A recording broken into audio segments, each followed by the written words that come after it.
વિશ્વ sickle cell anaemia દિવસ નિમિત્તે આપણી શાળામાં જે ચકાસણી કેમ્પ અને જાગૃતિ કાર્યક્રમ રાખ્યો તેની અંદર શું કહેશો? હાલમાં આપણે જોઈએ તો વિશ્વમાં રહેલા જે કેસો છે સિકલ સેલ એનિમિયાના કેસો જે છે એના 50% કેસો આપણા ભારતમાં જોવા મળે છે. એ પણ 50% કેસોમાં આદિવાસી વિસ્તારમાં વધારે સિકલ સેલ એનિમિયાના કેસો જોવા મળે છે. તો હવે ભારત સરકારનું સપનું છે કે 2047 સુધીમાં ભારત દેશને સિકલ સેલ એનિમિયાથી મુક્ત બનાવવાનું છે.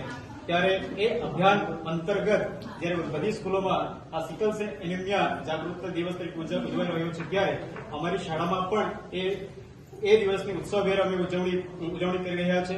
જે અંતર્ગત અમે ઘણા બધા કાર્યક્રમોનું આયોજન કર્યું છે. એમાં સવારે અમે રેલીનું આયોજન કર્યું હતું.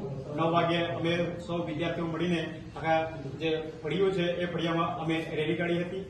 ત્યારબાદ આ સિકલ સેલ ટેસ્ટ કરાવીએ છીએ, જેમાં અમારી આ ઉકાઈ પીએચસીની જે મેડિકલ ટીમ છે એ મેડિકલ ટીમ દ્વારા જે નવા આવનારા ધોરણ 6 માં જે એડમિશન લેવાવાળા જે બાળકો છે એમના માટે પણ આ સિકલ સેલ ટેસ્ટ હતો, અને અહીં ભણતા જે બાળકો છે એમના માટે પણ સિકલ સેલ ટેસ્ટ હતો.